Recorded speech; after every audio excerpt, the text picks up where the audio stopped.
Pues muy buenas amigos y amigas de Spanish Libertarian. Hoy estamos haciendo un experimento porque nos gusta experimentar y porque desde la comodidad de su casa cada uno pues también podemos debatir y podemos compartirlo. Y bueno, no sé, estamos aprovechando un poco este momentum que pues con la primera entrevista del tío Blanco Hetero, luego la colaboradora que tienen que es Leire y luego Ernesto que también entrevisté pues ha hecho un video response y bueno, todo es como un poco un lío. Y quizás este es un poco también uno de los motivos para hacer este debate. Y bueno, antes de entrar en tema, pues me gustaría agradeceros que estéis aquí. Ernesto, ¿qué tal? Muy bien, un placer estar aquí. Leire, Hola, ¿qué tal? ¿Cómo ¿preparados estás? para este debate virtual? Sí. Bueno, más o menos un poco la estructuración sería que vamos a hablar de una serie de temas, principalmente a raíz del video response que hizo Ernesto sobre una crítica a un tío blanco hetero, que yo sé que Leire pues también tiene un poco a decir la suya, y corregidme si me equivoco, más o menos vamos a hablar de la cultura de la violación, del feminismo disidente y de la relación entre sexo, género y sexualidad. Temas a priori poco complejos, también os decía antes de grabar, a ver si lo podemos hacer de una manera así más simple y comprensible, y al final de todo pues a ver si podemos hacer unas conclusiones, a ver si hay algún punto en común o algo que podamos haber aprendido el uno del otro. Así que bueno, ya que hiciste el último vídeo, Ernesto, en este caso pues empezaríamos contigo y a ver, pues vamos tratando temas. Yo seré un poco moderador, pero más que moderador seré espectador, porque estoy aquí también para aprender de vosotros. Así Fantástico. que, bueno, Ernesto, cuando quieras y vamos para adelante. Pues nada, resumiendo mucho lo que fue la crítica que le hice a un tío blanco hetero, consistía básicamente en 5 puntos, aparte de observaciones acerca de Jordan Peterson y Ben Shapiro.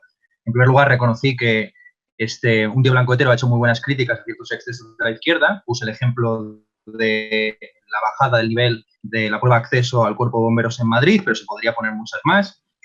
Pero me parecía que había ciertas premisas o formas de razonamiento que no eran de todo adecuadas. Bueno, una caveat que quisiera hacer es que precisamente critiqué a un tío blanco hetero porque me parecía una persona que se lo toma en serio, que tiene muchos datos y que de hecho por eso está una fuerza tan pujante en Internet, ¿no? Las 4 críticas son muy sencillas. En primer lugar, no ha demostrado en sus vídeos que no existe un racismo estructural en Estados Unidos hacia los negros, y allí comenté un poco brevemente lo que era la falacia ecológica, que era confundir la discriminación estadística con la discriminación individual. Hacía una analogía entre el patriarcado y la corrupción, que a mi juicio indicaba más bien la existencia del patriarcado que su inexistencia, y también hacía una crítica a la cultura de la corrupción, perdón, a la cultura de la violación, que era un poco mitológica, hablando de la madre naturaleza, un pacto sagrado entre hombres y mujeres, etcétera. Y por último, me parecía que era bastante alarmista y demagógico su análisis de lo políticamente correcto o el movimiento de los social justice warriors. Y explicaba por qué yo creo que es imposible o inviable que se exporte a las universidades españolas. Respondiendo muy brevemente a una serie de objeciones que se han planteado, porque el vídeo tiene como unos 700 comentarios, una de las más reiteradas es el tema de que yo he manipulado los vídeos que he puesto de Jordan Peterson y Ben Shapiro. Porque he puesto extractos muy cortos y eran más bien para ilustrar ciertas tesis sobre pues, cómo argumenta en ocasiones Jordan Peterson, que a mi juicio consiste en tirar la piedra y esconder la mano. Esto es, decir algo y luego pasarse el resto del debate simplemente puntualizando o intentando ser súper estricto y científico en la matización, ¿no? Bueno, eran simplemente ilustraciones. Yo no creo que con esos vídeos, vamos, era una crítica a un tío blanco hetero, no a un Jordan Peterson. Eso es lo primero.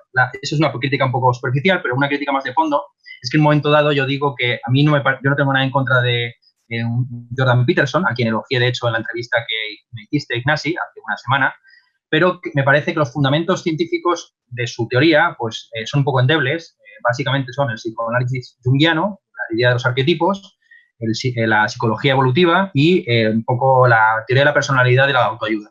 La gente me ha echado en cara que calificara de pseudociencia la psicología evolutiva. Bien, por ser de psicología evolutiva no me refiero al intento de extraer tesis psicológicas de la evolución en general, sino a una corriente que se ha desarrollado desde los años 70 en adelante que pretende explicar fenómenos muy recientes, pues como esto de que las mujeres tengan el poder selectivo de carácter sexual, apelando a estructuras que serían heredadas desde el Paleolítico. El principal problema que yo veo a esta tesis es que dónde residen exactamente esos arquetipos, esas estructuras que serían heredadas desde el Paleolítico. La mayor parte de los psicólogos evolutivos lo que han planteado es una teoría modular de la mente. Esto puede parecer muy complejo, pero es muy sencillo. La idea básica es que tenemos ciertas partes del cerebro que están especializadas en reaccionar hacia determinados estímulos y en determinadas circunstancias. Así, por una especie como de herencia epigenética, por resumir muy brevemente, lo que hacían durante millones de años los Homo habilis y erectus y luego sapiens en el Paleolítico, pues se ha trasladado hasta el presente. Bien, el problema que tiene esta teoría modular de la mente, brevemente, es que ha sido refutada por las teorías de la neurociencia contemporánea, donde se acepta que el cerebro es mucho más plástico de lo que pensaban los psicólogos evolutivos. Para empezar, eso es un punto clave. Es una teoría que no se puede contrastar empíricamente, es más bien como una especie de historia, lo que llaman en inglés just show story, o sea, de que esto sucedió así y por ese motivo tiene que ser bueno. Y la mayor parte de estos psicólogos, por lo menos los menos rigurosos, yo creo que Jordan Peterson, por lo menos lo que él toma de la psicología evolutiva no es muy riguroso, cometen dos falacias, que es la falacia naturalista y la falacia moralista. La falacia naturalista es que todo lo que es natural es bueno, y la falacia moralista es la inversa. Todo lo que es bueno tiene que ser natural. Claro, el problema que tiene esta psicología evolutiva es que si la psicología evolutiva tuviera razón, independientemente de estos problemas de que no puede ser contrastada empíricamente, y que lo poco que ha sido contrastado empíricamente es para refutarla, es si fuera cierto lo que dice esta psicología evolutiva, no solamente existiría una cultura de la violación, sino que existiría incluso una biología de la evolución. Uno de los libros más controvertidos de la psicología evolutiva es un libro que se titula Una historia natural de la violación, publicado por Thornhill y Palmer hacia los años 2000, que básicamente decía que había una predisposición innata a la violación. Bueno, eso es lo que quisiera dejar ahí. Y esas son, digamos, esa es una de las objeciones más importantes que se han hecho a mi vídeo y que yo no he respondido y que me gustaba responder y que puede plantear un poco el debate para lo que luego se diga.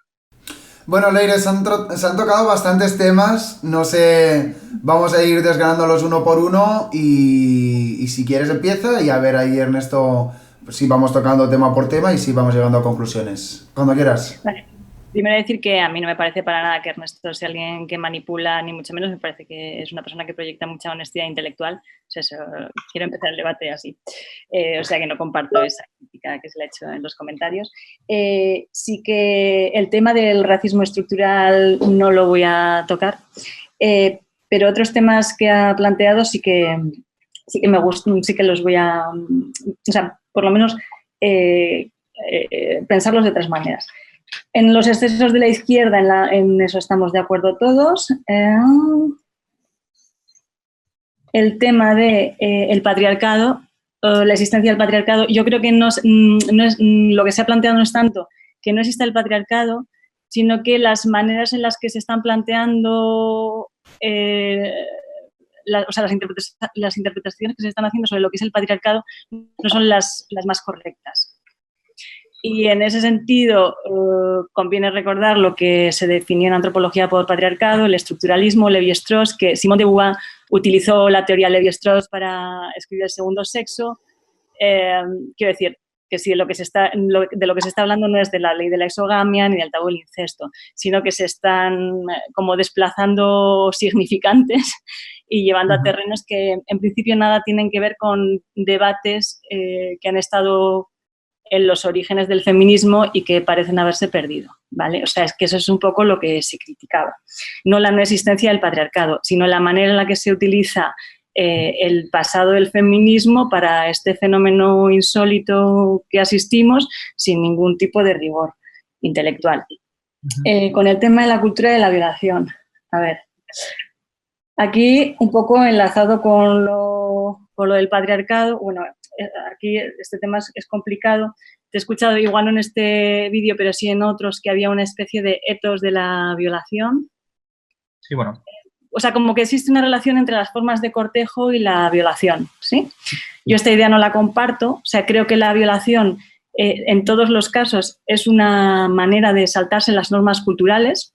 El hecho de que la violación aparezca precisamente en espacios relacionados con la fiesta y con la guerra me da la razón en ese sentido, ya que son espacios liminales que no pueden ser explicados desde el prisma, o sea, no habría una estructura cultural, luego no estaría dentro del régimen del patriarcado, de la ley de la exogamia y de este acuerdo solidario entre hombres, sino que habría que ubicar la violación precisamente como una forma de transgresión de las normas culturales. ¿Y qué más había? El tema del alarmismo. Yo creo que es cierto que aquí no se está dando este fenómeno que se ha dado en las universidades de Estados Unidos, pero aquí se ha dado algo que a mí todavía me preocupa más. No sé si conoces el caso de Orrach. No. Vale, pues este es un chico que escribe en El Mundo y hubo un momento en el que escribió un artículo sobre un político de Baleares en el que afirmó que, puso así como, digámoslo de alguna manera, a este hombre no le gustaban las mujeres cuando era niño. Este político le denunció y le abrieron un expediente administrativo con la posibilidad de una sanción de 3.000 euros por homófobo. O sea, esto sin que pasase por un juez, ni que sea un expediente administrativo, con la posibilidad de que te sancionen por 3.000 euros solamente por decir que a una persona no le gustan las mujeres. Como, no sé, ¿no? O sea, creo que esto es bastante... O sea, esto es... No sé, creo que sí es como para estar alarmados. Y con Peterson y Paglia también la incluyo en esto. O sea, comparto buena parte de lo que dices en relación a lo de la psicología evolutiva. Creo que en ese sentido la epigenética, además, pues te da la razón. O sea, hay una parte del ambiente que no puede ser desechado en el tema de la evolución.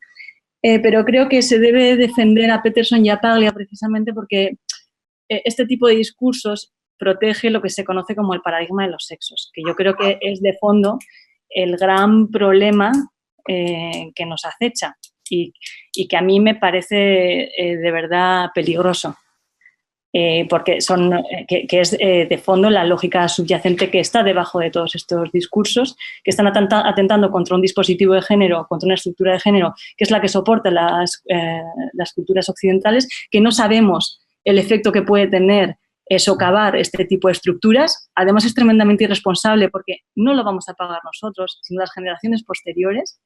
Esto es un experimento que todavía no se ha probado en la historia de la humanidad y no se conoce cultura que haya existido sin dispositivo de género.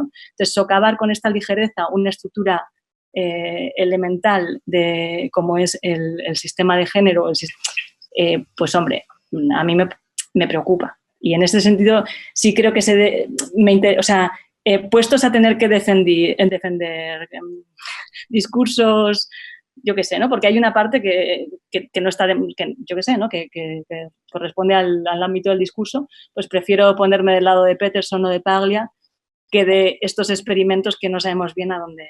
Sí, yo quisiera profundizar un poco en la cuestión del patriarcado y de la evolución del feminismo o de los feminismos. Yo quisiera establecer una analogía entre el marxismo, el feminismo y el darwinismo.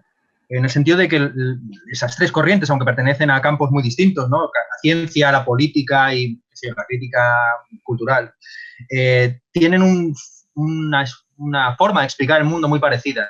A ver, tiene una forma de explicar el mundo funcional y estructural. Esto quiere decir que explican los fenómenos a partir más bien de las consecuencias que de las causas, lo cual puede parecer un poco raro, porque en esto consiste el funcionalismo, a saber que, por así decir, el futuro determina el presente, o el pasado incluso.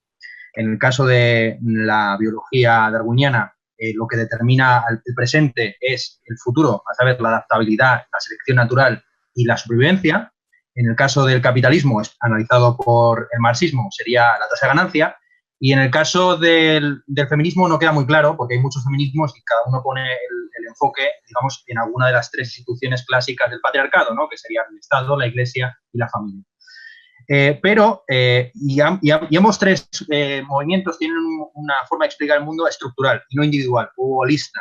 Esto es que no se fijan tanto, yo creo, en la conducta individual, o por lo menos en sus orígenes, cuanto en las estructuras de poder en un sentido amplio, ¿no? Bueno, de poder o de selección o de acumulación del capital, ¿no?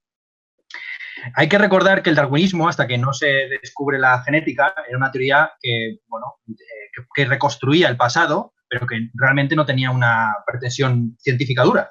No es hasta que aparece la genética como microbiología y que explica cómo se produce esa selección y esa alteración y mutación genética a nivel individual, no es hasta que se produce la nueva síntesis de la biología a comienzos del siglo XX que la biología alcanza su estatus científico genuino.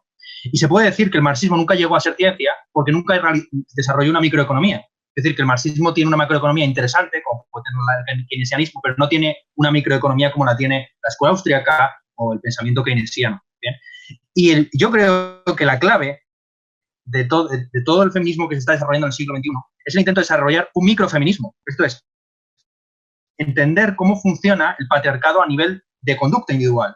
Y de ahí, pues, la acuñación de términos como luz de gas, cultura de violación, slut shaming, que son cosas que tienen como mucho se remontan como mucho a la década de los 70, 80, ¿no? Y entonces, evidentemente, hay muchas exageraciones. Es muy dudoso que el feminismo se convierta en una ciencia, pero yo creo que es positivo la proliferación de estas formas de explicación, aunque muchas de ellas pues, sean dudosas, pues, como el concepto de masculinidad tóxica. El problema es que con esta individualización o búsqueda de los microfundamentos del feminismo, en muchas ocasiones se tiende a personalizar el debate, como si fuera una cuestión de privilegios individuales o de preferencias incluso, o de maldad intrínseca de los hombres frente a las mujeres. Lo que hay que señalar es que las feministas más rigurosas siempre señalan que las primeras víctimas del patriarcado son los hombres. El concepto de masculinidad tóxica principalmente afecta, bueno, en primera instancia, a los varones que se desvían de la masculinidad normativa, ¿no? Los afeminados, las nenazas, etc. Y entonces se podría incluso establecer un paralelismo con el terrorismo islámico, ¿no? El terrorismo islámico, como he sabido, genera más víctimas entre los propios musulmanes que extramuros. Y bueno, eso es lo que quisiera señalar en relación al patriarcado y la evolución del feminismo contemporáneo. Vale, que yo no comparto esta idea del patriarcado y creo que es un error habitual del feminismo contemporáneo, que no ha pasado así en otros momentos, aunque no nos olvidemos que cuando Simone de Beauvoir utilizó la teoría de Lévi-Strauss, al propio Lévi-Strauss le llamaron machista porque nadie entendió la película, se montó también un pifostio. Claro, no nos olvidemos de que el patriarcado es un pacto de solidaridad antes de nada. O sea, es un pacto contra la naturaleza el patriarcado. Es el pacto sobre el que se levanta la cultura. O sea, no podemos hablar de cultura sin hablar de patriarcado. No podemos hablar de cultura sin hablar de tabú del incesto. Y creo que esto es algo que se olvida. Parece que el patriarcado es como un ente malo, un señor malo con corbata y con mucho dinero que se dedica a arruinarnos la vida. Es que el patriarcado no es eso. El patriarcado es, digamos, el pacto sobre el que todo se levanta. ¿Vale? Entonces, Ernesto ha dicho que tiene como 3 pilares, que es la Iglesia, el Estado y la familia. Bueno, yo creo que el patriarcado tiene, si es que le queda algo, una institución muy concreta, que es el matrimonio, al menos en nuestras sociedades. Y si tenemos que aceptar que el matrimonio ha sido deconstruido, y es algo que parece que tenemos que aceptar, que ya casarse no significa un intercambio de mujeres, si tenemos que aceptar que el momento del matrimonio, que la boda no es el momento del padre, que no es el potlatch del padre, tal y como decía Bataille, recuperando el funcionalismo de Marcel Mauss y vinculándolo a la teoría Lévi-Strauss, si tenemos que aceptar eso, entonces hemos deconstruido radicalmente el patriarcado. El patriarcado no existe.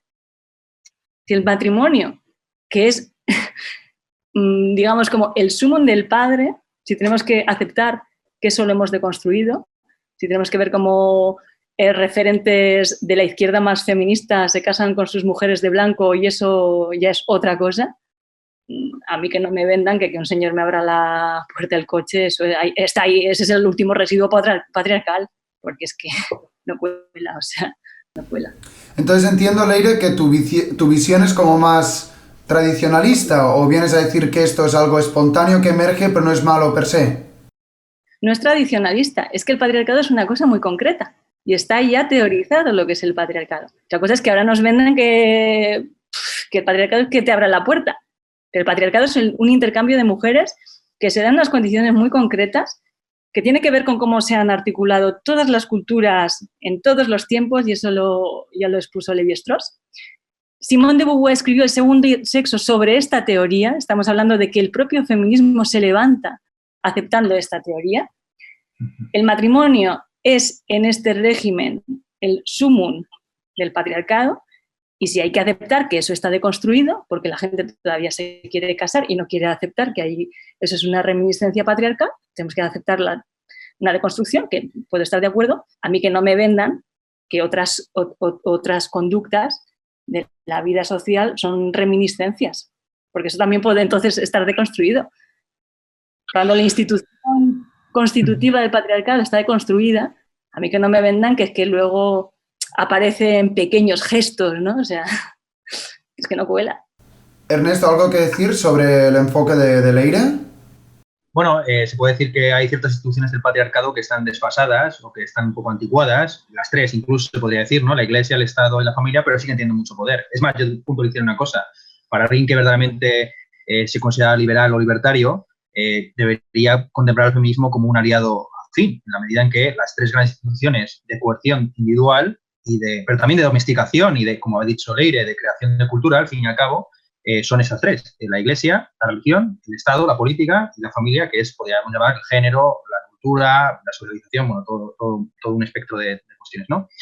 Hombre, yo creo que evidentemente esta cultura de intercambio de mujeres sigue manifestándose bajo formatos denunciados por las feministas como la objetualización, la reificación, etcétera. Y en general, sobre todo las feministas radicales, por decirlo así, ¿no?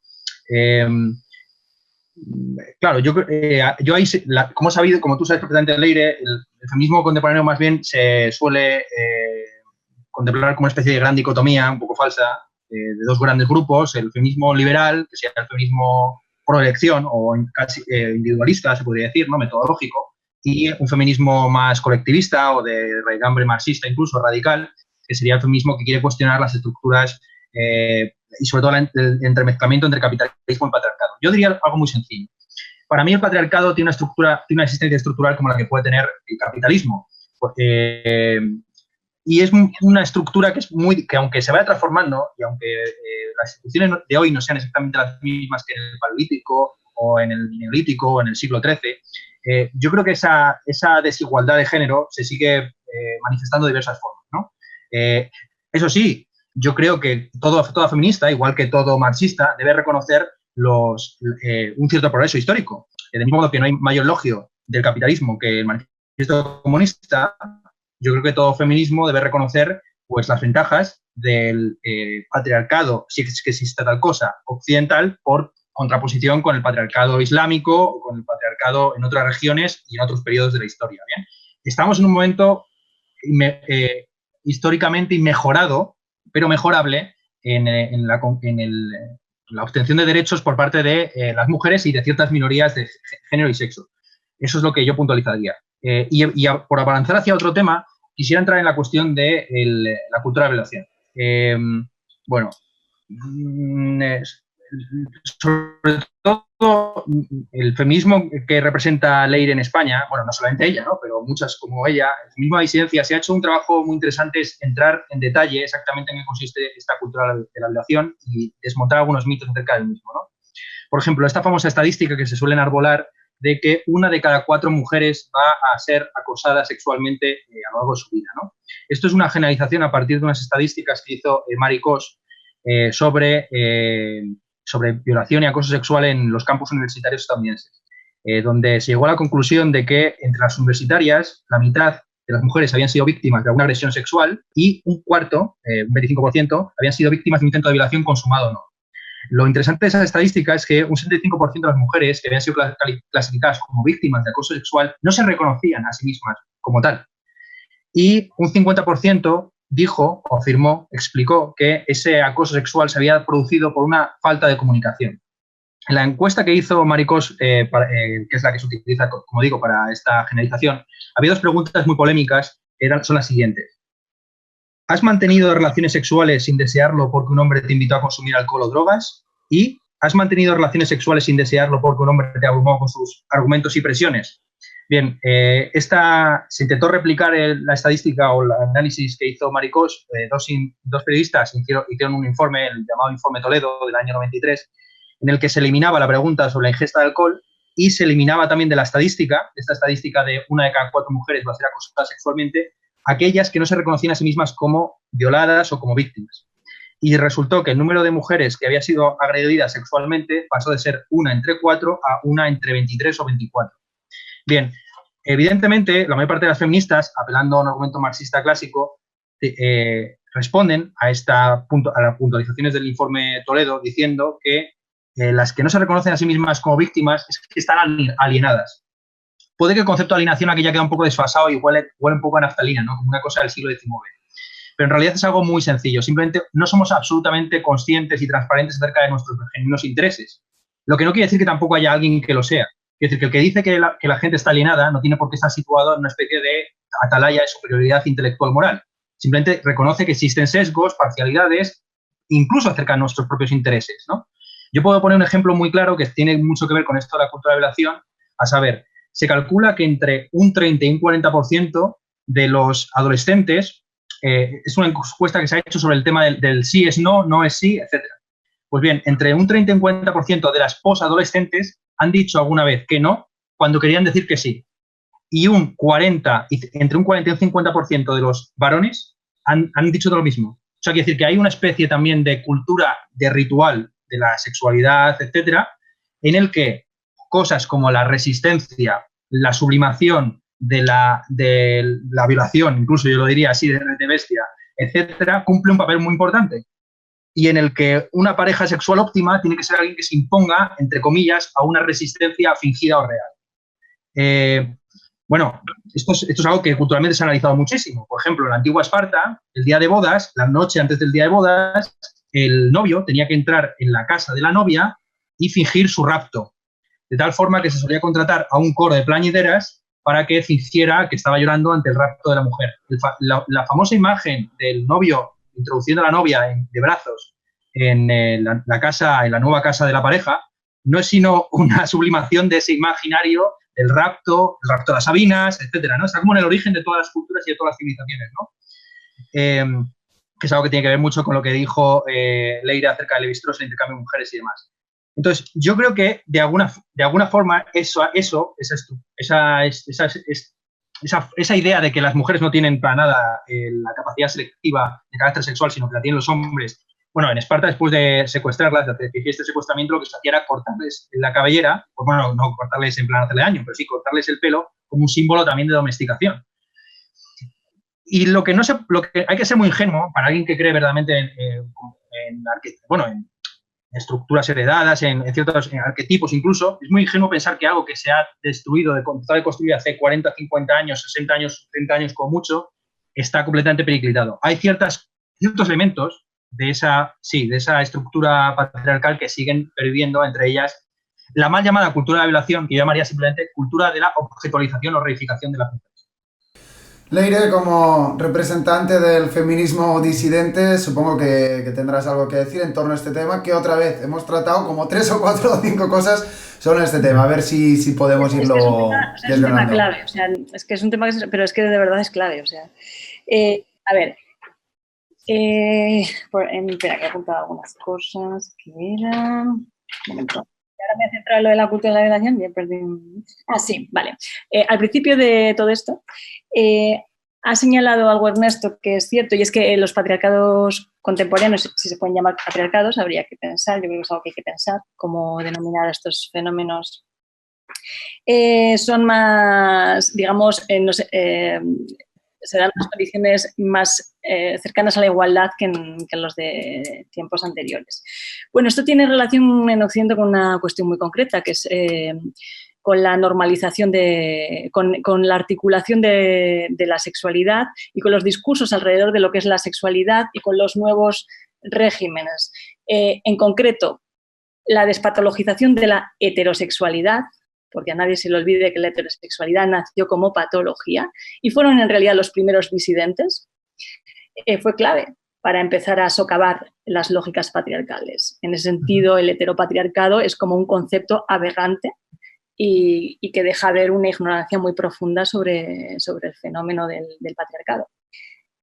La heterosexualidad, la heterosexualidad, que era la patologización del placer afuera de las lógicas de la reproducción, cuando se normalizó y se instaló el placer, eso tiene unos otros efectos que tienen que ver con la libertad que hemos ido adquiriendo las mujeres, también con la posterior normalización de la homosexualidad, siguiendo, por cierto, un proceso muy parecido al que siguieron los primeros heterosexuales, que ahora nos gusta mucho señalar la heterosexualidad, pero habrá que pensar también que igual que cuando los heterosexuales normalizaron su somatoria, condenaron al ostracismo a otros disidentes, a lo mejor estas formas de normalización también están dejando fuera o empezando a generar ciertos márgenes en relación también a materias concretas que no encajan o que suponen cierto conflicto con las hegemonías que estamos manejando en nuestros tiempos. Esto por un lado. Por otro lado, la cultura de la violación. A ver, o sea, el concepto de patriarcado, que tiene que ver con un intercambio en igualdad de condiciones de mujeres, el patriarcado es lo contrario a la ley de la selva, es lo contrario a la naturaleza, ¿vale? El hombre es lo contrario al macho y la violación es del orden del macho, del orden del asalto. En realidad, la cultura se levanta sobre ese impulso de asaltar el cuerpo de las mujeres que se entienden como propiedad del padre, que está restringiendo el acceso a sus hijas y a sus hermanas para entregarlas a la sociedad en un régimen de solidaridad. Quien viola se está saltando la norma patriarcal de solidaridad entre hombres. Tanto es así que lo primero que se hace en las guerras es precisamente saltarse esta norma patriarcal que supone la solidaridad entre hombres. Entonces, no se debe, o sea, no tiene sentido hablar de la cultura de la violación porque es que la violación es lo contrario a la cultura. Es lo contrario. Está George Vigarello, que es el director de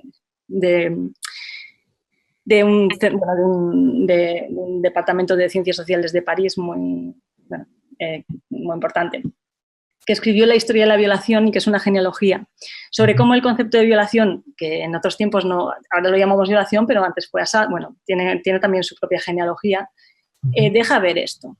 Y, o sea, la violación ha sido castigada, lo que ahora llamamos violación, pero que es un acceso ilegítimo, no por las mujeres, sino por los hombres. A las mujeres es algo que ha sido castigado en todos los tiempos y tiene que ver con el patriarcado, ese castigo. Quiero aclarar eso porque creo que hay un malentendido fundamental en este asunto. No se puede hablar de patriarcado. O sea, los que dicen que el violador es un hijo sano del patriarcado no han entendido ni lo que es la violación ni lo que es el patriarcado. No lo han entendido. No sé si, Leire, quieres que demos paso a Ernesto, cambiamos de tema. Ernesto, ¿quieres comentar? Yo puedo enlazar y avanzar hacia otra cuestión. A ver, a mí me gusta mucho Lévi-Strauss, pero tampoco lo tendría como mi Biblia. Yo creo que esa contraposición tan dura entre la cultura y la biología, pues está un poco desbancada y yo no afirmaría, yo no creo que tengamos evidencia para afirmar que los violadores son ni los grandes antagonistas de la cultura ni productos perfectos de la misma. Algo que yo creo, una de las cosas más interesantes seguramente del libro tan despreciado, por otra parte, de Susan Brown Miller, Contra nuestra voluntad, era que mostraba muy bien cómo no existe una psicología del violador. Es decir, no es cierto eso que decía un tío blanco hetero de que todos los violadores son personajes frustrados, inseguros y cobardes. No existe, de hecho, como sabido, buena parte de las violaciones, porque también el concepto de violación ha ido cambiando, y Leire hablaba de la genealogía del concepto, buena parte de las prácticas sexuales no consentidas o que están en el límite de la falta de consentimiento se producen dentro del propio matrimonio y de las relaciones familiares. ¿Sí? Entonces, eso por un lado. Bueno, por otro lado, entrando en la cuestión del feminismo de la disidencia, yo, escuchando y también leyendo a Leire, me he dado cuenta que ella es demasiado afrancesada, si me permite este apunte, para ser realmente feminista de la disidencia. La gran feminista de la disidencia, la que inaugura, por así decirlo, las dos que inauguran el campo son Hoff Sommers y Paglia. Siendo Paglia pues, una gran antagonista de toda la filosofía francesa, incluyendo la evolución del estructuralismo, cuyo padre es Lévi-Strauss. Yo creo que Leire está más próxima a planteamientos como los de Foucault, los de Bataille, que a los de Paglia. Porque, aunque es cierto que Paglia también establece esa contraposición, ¿no?, entre el ámbito de la naturaleza y el ámbito de la cultura, ella entiende que ese nuevo feminismo que está por llegar, lo que ella llama incluso en ocasiones el neosexismo, es una especie de retorno de la naturaleza reprimida. Por ejemplo, en Sexual Personae llega a decir cosas como lo siguiente: la violación es un modo de agresión natural que solo puede controlarse por medio del contrato social. Esto es más o menos lo que ha dicho Leire, pero también dice cosas como el sexo en la misma página 56 de la edición de 2006, el sexo es poder, todo poder es inherentemente agresivo.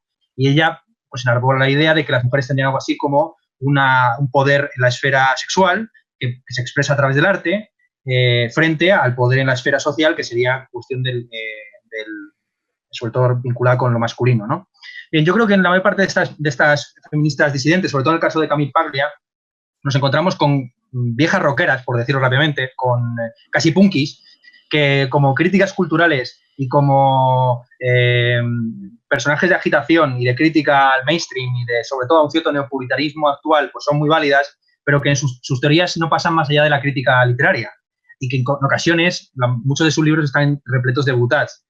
Por ejemplo, en Bumps and Tramps, Camille Paglia dice literalmente esto: el feminismo no ha encontrado ni una gran pintura o escultura que añadir al canon, ha reanimado la reputación de muchas mujeres menores que no necesitaban ser redescubiertas.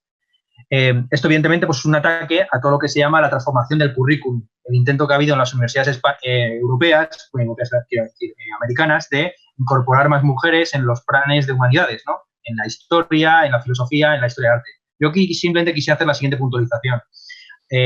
Todo este tipo de disciplinas tienen un canon cambiante, que estudió, por ejemplo, Harold Bloom, que también depende mucho de nuestros intereses y nuestra concepción como colectivo y nuestra proyección hacia el futuro.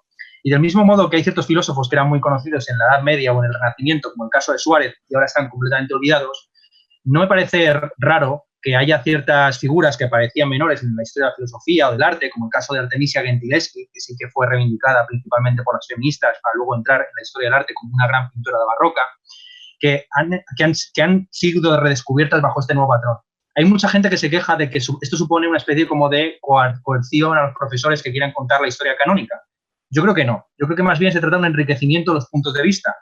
Hasta prácticamente el siglo XIX, la historia que se contaba, la historia canónica, era la historia de los reyes y de los emperadores y de los papas.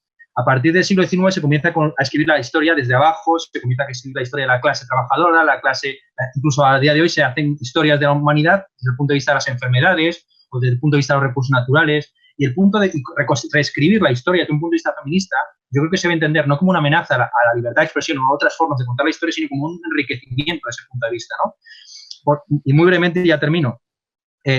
Así me parece perfectamente legítimo, por ejemplo, en mi campo, que es el de la filosofía, que se analicen autores clásicos desde un punto de vista de género. Y es lo que se hace, por ejemplo, en la Complutense, hay una filósofa muy buena que se llama Luisa Posada, que analiza a Rousseau o a Aristóteles o a Kant desde un punto de vista de género. Lo que no se puede hacer, lo que me parece ridículo, es intentar inventarse filósofas griegas de las cuales pues, nos quedan apenas evidencias biográficas en las vidas de los filósofos de Diógenes Laercio. Leire, por omisiones. En esta última parte estoy de acuerdo. En relación al feminismo disidente, asociándolo a Camille Paglia, y bueno, yo creo que es que aquí ha habido una buena jugada por parte de Judy Butler de apropiarse de Michel Foucault y de pensadores que iban en otras direcciones, y ojalá hubiésemos sabido reconducir ciertas tradiciones en el feminismo europeo, o al menos en el feminismo español y en el francés, y no haber tenido que pasar por ese filtro medio moralina, no se sabe bien, que ha llevado a Foucault bueno, no sé a dónde está ahora mismo Foucault ya en ese tipo de contextos y de discursos. Creo que Camille Paglia, cuando habla precisamente, que ya habla mucho del salto de la naturaleza a la cultura, está remitiendo a Bataille. Y Bataille, no nos olvidemos, es el que inspira a Foucault en la historia de la sexualidad. De hecho, este tomo que se va a publicar de Michel Foucault, que va a hablar precisamente de cómo, bueno, que va a hacer caer un mito alrededor de la carne y va a liberar de esa mala fama que tienen los católicos de haber sido los represores, ¿no?, de la sexualidad, para ubicar la represión de la sexualidad en el origen de la cultura, que en realidad es lo que dice Lévi-Strauss, lo que dice Bataille y lo que dice Paglia y lo que dice Freud. Hoy veía una entrevista en la que Paglia remitía a Freud y a la vez decían que, bueno, se negaba el patriarcado, bueno, un follón de conceptos también bonito, ¿no? O sea, en la línea de lo que está pasando. Claro, yo defiendo ese feminismo pero es que defender a Paglia es defender a Bataille, aunque parezca paradójico y aunque Paglia haya negado a Foucault. Claro, es que niega al Foucault de Butler. Yo ese también le niego. Yo ese Foucault es que no tiene... Yo ese también le niego. Vale, podemos pasar a otro tema. Bueno, si parece, yo tenía una aportación. He visto que hablabais de alarmismo, principalmente en tu primera aportación, Ernesto, pero me da la sensación que ambos, entre comillas, os estáis acusando de alarmismo mutuamente, ¿no? O sea, Ernesto dice, bueno, las interpretaciones de un tío blanco hetero son muy alarmistas, hace cherry picking, y entiendo que Leire quizás también me acusa de alarmistas a cierta parte del feminismo, ¿no? Como decir, no existe tal patriarcado. No sé si pudiéramos un poco resumir qué es lo que acusa cada uno de otro, o si queréis movemos de tema, no, sin ningún tipo de problema. ¿Leire? Leire. Más que nada digo para resumir las tesis, ¿no? Para las personas que quizás no estamos tan metidas sobre... A mí me parece alarmista, me parece complaciente con ciertas formas de feminismo que además yo, no sé, le veo como una potencia intelectual poco habitual. Y me sorprende verle ahí, creo que debe ser más combativo y no tolerar que cierta... Bueno, da igual, él sabrá. Pero no me parece alarmista en ese sentido. Y creo, o sea, sí me he defendido de la acusación de alarmismo del canal de Un tío blanco hetero, porque yo sí creo que puede haber un problema en ese sentido a medio plazo y que ya le hemos visto las orejas al lobo con este expediente a Orrats, que no, o sea, que yo no me explico cómo no ha sido más sonado. O sea, a mí fue algo que me enfadó muchísimo, o sea, pero muchísimo. Igual es que no conocéis el caso y no sabéis de lo que se está hablando, pero de verdad es que es algo como para, en plan, ¿qué es esto? O sea, una persona ya diga que no le gustaban las mujeres cuando era niño, que no sé, se puede reflexionar sobre si eso es homofobia o no, pero un expediente administrativo con una sanción de 3.000 euros que parece que ya ha sido archivada, pero que, bueno, ¿no? que simplemente la posibilidad de que eso que se plantee simplemente como posibilidad me parece muy peligroso. Sí, yo diría muy brevemente, una cosa que está muy bien analizada por Un tío blanco hetero en su trabajo, en su vídeo sobre el tema de la libertad de expresión, es como una diferencia sustancial entre las amenazas a la libertad de expresión en Estados Unidos, que provienen principalmente de colectivos de la sociedad civil, pues como las organizaciones militantes o incluso administraciones de universidades. Dada la importancia que tiene la primera enmienda en Estados Unidos, es imposible prácticamente que ningún gobierno, menos aún el de Donald Trump, apruebe algún tipo de restricción de este derecho. Bien, mientras que en Estados Unidos, insisto, las principales amenazas a la libertad de expresión vienen de la mano de este tipo de colectivos paraestatales. En Europa y en Canadá, que es un país más europeo que americano, las principales amenazas vienen por parte del Estado. El humorista británico que entró en la cárcel por hacer que su perrito hiciera el Sieg Heil, en España todo lo que hemos tenido con los raperos, etcétera, los tweets y demás. Y yo creo que esa sanción administrativa va un poco por esa línea. Quiero decir que es cierto que el Estado europeo burocratizado puede tender a este tipo de sanciones. Por lo demás, yo no soy tan alarmista vamos, me parece alarmista por lo menos la posibilidad de una exportación de esa dinámica autoritaria a las universidades españolas, y que además, en parte, ese histrionismo de la izquierda estadounidense se debe también a la debilidad de las viejas estructuras de la izquierda. Básicamente, casi la izquierda estadounidense no existía hasta hace unos años, o sea, la izquierda en sentido clásico, ¿no? Socialdemócrata, comunista, aunque, como ya dije en mi vídeo, la izquierda se dice de muchas maneras, ¿no? Existía una izquierda liberal, existía una izquierda socialdemócrata débil, mientras que en España yo creo que, sobre todo dado que los debates más duros están en otra línea, como la línea nacionalista, etcétera, yo creo que no, en los próximos por lo menos 3 o 4 años, aunque la consolidación del feminismo es muy fuerte, yo creo que es mucho más peligroso, o yo, dado el público al que me dirijo, porque en YouTube el 80% de mis espectadores, como el 80% de los espectadores de cualquier canal que esté dirigido por un tío, son tíos, mucho más peligroso que el feminismo de la tercera, la segunda, la primera ola, es una posible reacción masculinista que evidentemente que puede ser perfectamente razonable en ciertos aspectos, y ante la cual yo me he visto incluso tentado. Quiero decir que ante ciertas militantes, lo digo al comienzo de mi vídeo, ante ciertas militantes feministas y de izquierdas que te van arrinconando en tu sexo, género, etcétera, hay un momento en el que uno se siente tentado a reafirmarse en esas mismas identidades, ¿no? En ese sentido, pues yo veo con buenos, pero también con ojos un poco de alarma, la propia identidad de un tío blanco hetero, ¿no? Que afirma sin prejuicios y con un poco de cachondeo esa identidad, ¿no? y sobre todo con un fenómeno que me ha parecido increíble, que es un tío blanco hetero y personajes muy próximos al tipo de crítica que hace el feminismo, con una recepción en Internet masiva y cálida, vídeos con 1.500 likes y 23 dislikes, frente a feministas perfectamente razonables como Aimee Román, que hace una introducción al feminismo básico y para todo el público, que tiene en torno a, pongamos, 3.000 likes y 1.000 dislikes. Esto puede parecer algo muy ridículo y un detalle, pero yo creo que podemos estar asistiendo en España o en Europa a la aparición de una cierta, no podemos llamarlo ni siquiera derecha, porque yo no creo que, por ejemplo, un tío blanco hetero sea especialmente de derecha, sino un movimiento masculinista que oponga al extremismo feminista un extremismo no menos sesgado y de género, y por eso me parecía interesante pues bajar un poco el nivel del debate, entrar más a fondo y analizar ciertos argumentos y ciertas formas, sobre todo de razonamiento, como esta de la falacia ecológica, la falacia naturalista, etcétera, sobre todo entrar más en las cuestiones lógicas para que la gente tenga, no para decirles lo que tienen que pensar, sino para que tenga las herramientas filosóficas y científicas para analizar la información que obtengan. De hecho, un inciso, corroboro lo que dices, porque tengo amigos o conocidos de izquierda que siguen siendo de izquierda, pero cierto feminismo no están totalmente en desacuerdo. No sé si quisieras comentar algo al respecto, Leire, o podemos mover un poco. Bueno, yo no, o sea, sí creo que es que hay una diferencia importante entre hacer una crítica al feminismo y reactivar el machismo, y es una diferencia importante, pero la línea es muy fina y conviene saber dónde está la línea, o saber cómo ir articulando los discursos. Es importante saber de lo que se está hablando y no dejarse un poco llevar por las vísceras. Y bueno, en ese sentido sí creo que hay cierto... no veo el peligro ahora de que puede haber un reactivarse machista, no ahora mismo, pero evidentemente si la deriva es este delirio identitario, pues puede ocurrir, claro.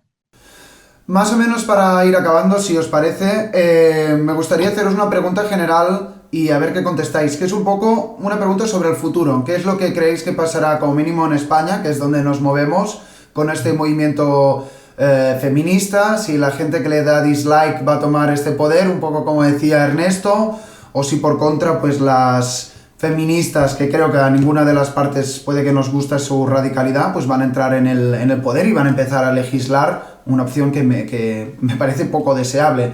No sé si, Leire, ya que te tengo a ti, ¿puedo empezar contigo? Yo no tengo muy claro, la verdad, no tengo muy claro lo que va a pasar.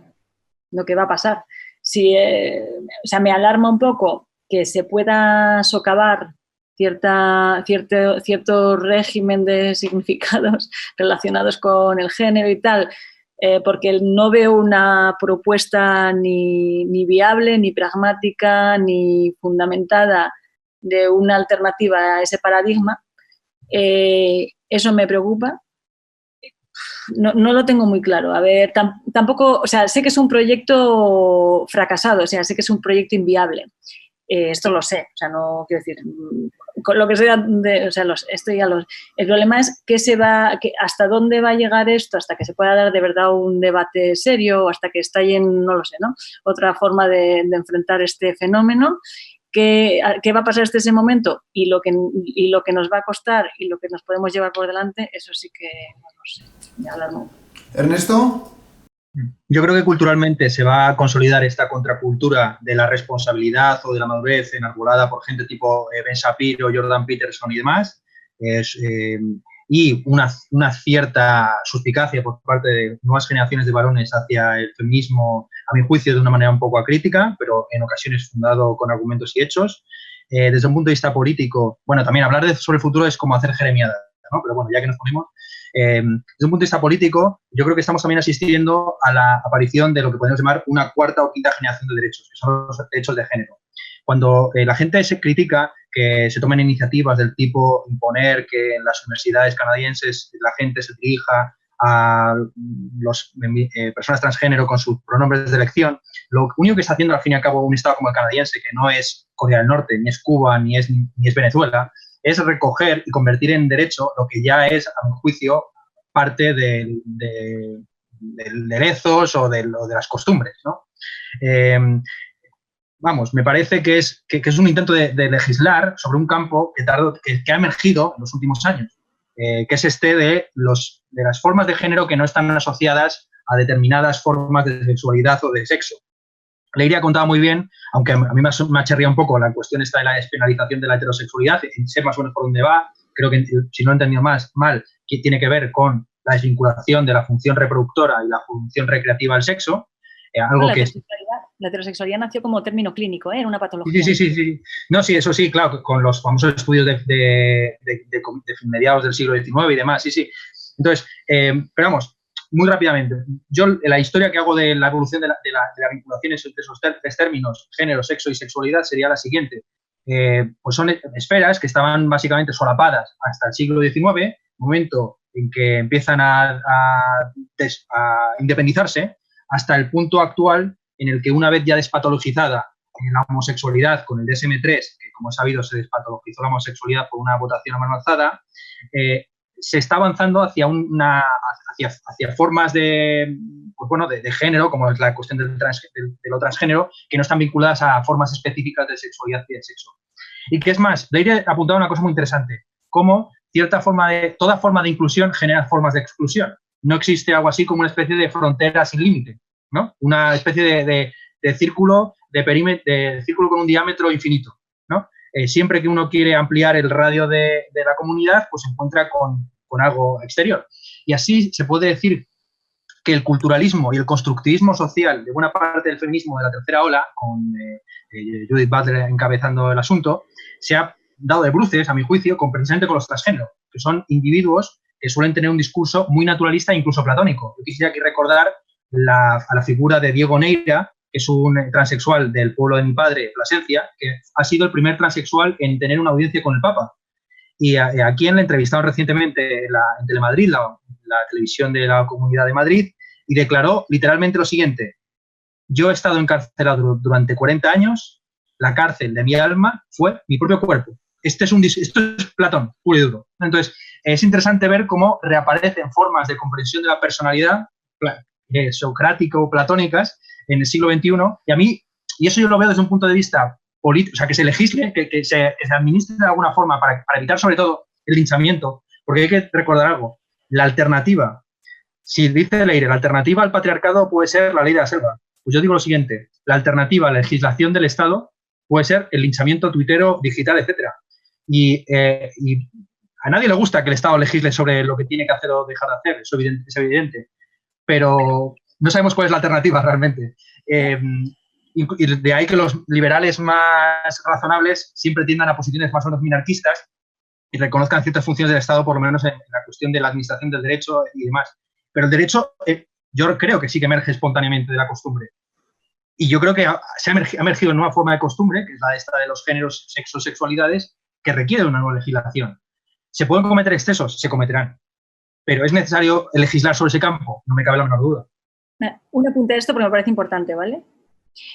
Vale, es que mi problema no es tanto el legislar, sino las ideas que están subyacen a ciertas, aquí ha habido alguna propuesta de ley, o sea, ciertas ideas que tienen que ver con socavar el régimen de los sexos, el paradigma de los sexos, que se articuló en la modernidad, esta idea del continuo de los hombres y las mujeres y de los estadios intersexuales intermedios, que desde asumiendo ese paradigma ya podríamos reconocer la intersexualidad, la transexualidad, los transgéneros, sin socavar una estructura cultural que es fundamental, que sostiene todo el aparato cultural.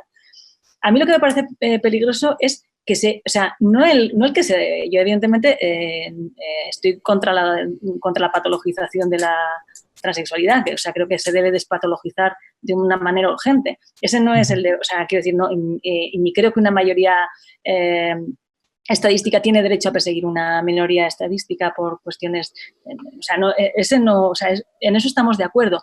El problema que yo veo son las lógicas que se aprovecha un fenómeno de, evidentemente, persecución a minorías eróticas para socavar estructuras de género y que eso es muy peligroso, porque no sabemos el efecto que puede tener a medio plazo ni es la generación. O sea, nosotros nos hemos construido, nuestra potencia se ha emergido en un régimen muy concreto. No podemos privar de ese régimen a los que vienen. sin saber, sin dar nada. Y porque la cuestión del sexo no es solo una cuestión de narrativa individual. Cuando yo digo que soy mujer, no solo digo que yo soy mujer, les digo a los demás cómo son las mujeres y cómo se relaciona uno con las mujeres. Entonces, aquí hay una dimensión que no se quiere asumir en la teoría queer y que exige una responsabilidad que tiene que ver con una responsabilidad con los otros. El tema de la distorsión que supone un transgénero y un transexual debe ser afrontado, pero nunca esa distorsión debe ser la norma. O sea, quiero decir, me parece muy útil el fenómeno transgénero de cara a enseñar el vacío que subyace al fenómeno del sexo, pero nunca una disculpa para arrojarnos a todos por el precipicio. No sé si me explico. Y creo que aquí está el problema, que se está yendo demasiado allá, que pudo haber sido un proyecto muy interesante si se hubiese sabido manejar la cuestión de la normalidad, mantener el espacio de la disidencia, efectivamente entender ese mensaje de porque somos atravesados por el poder, ocupamos lugares estratégicos contra él, pero no se ha sabido hacer esto y vamos un paso más allá, vamos a normalizar, está convirtiéndose en algo normativo y esto es a mí lo que me preocupa. Que no se está sabiendo manejar la cuestión de la disidencia y de la normalidad, no se está sabiendo dialogar con la normalidad. Se está intentando tomar la normalidad y esto a mí es lo que me asusta. Bueno, veo que cada uno está exponiendo sus tesis de manera resumida y lo celebro porque ayuda a ubicar el debate. No sé si quieres hacer una contraargumentación, Ernesto, o más o menos lo iríamos terminando. Bueno, a ver, yo lo que os pediría como última pregunta, aunque ya lo habéis hecho, pregunta o reflexión, es un poco que cada uno pueda resumir su tesis o la crítica que tiene para el otro, y aparte, como en este canal, pues queremos que haya una finalidad didáctica y demás, si podéis decir algunos autores o algo que, para quien quiera seguir ampliando de la tesis de que más le haya convencido de cualquiera de los dos, pues pueda seguir camino y quién sabe, igual en unas semanas pues podemos reprender este debate. Voy contigo, Ernesto, si te parece.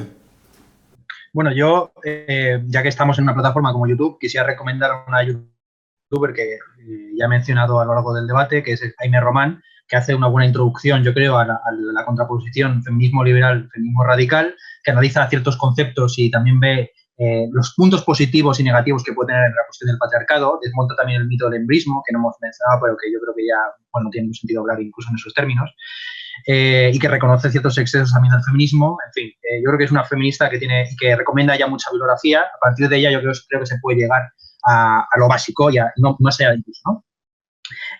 También, pues, por resumir cosas que me han suscitado esta conversación, pues tendré que darle una vuelta a Levi-Strauss, tendré que darle una vuelta a la cuestión de la despatologización de la heterosexualidad y tendré que darle la vuelta a muchas, sobre todo el papel central que cumple Levi-Strauss, que es algo que queda muy olvidado y que se puede decir que incluso es el Karl Marx del feminismo, ¿no? O el Engels del feminismo, si se quiere, ¿no? La figura olvidada, pero no obstante crucial para la construcción de la teoría.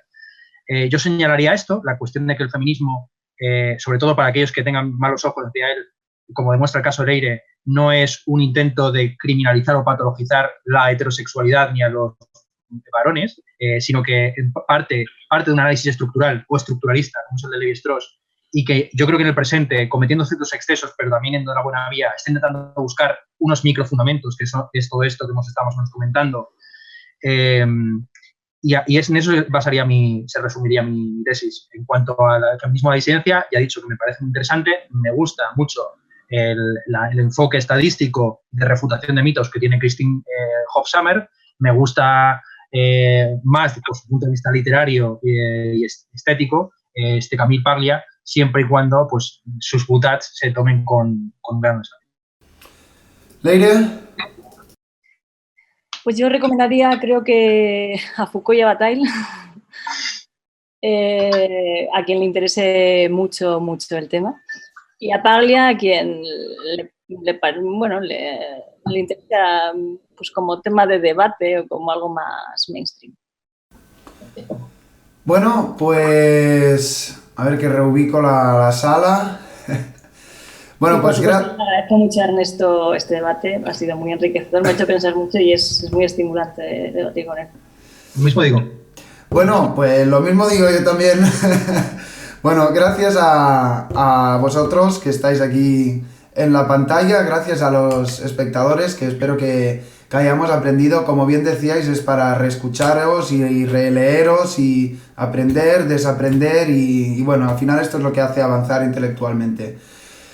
Me espero que en otra ocasión lo podamos repetir y bueno, dejadnos en los comentarios de YouTube y tal vuestra opinión y las referencias, artículos y vaya, que esto no termina aquí, siempre el conocimiento y demás y las tesis están en movimiento. Gracias a los dos y que tengáis buenas tardes.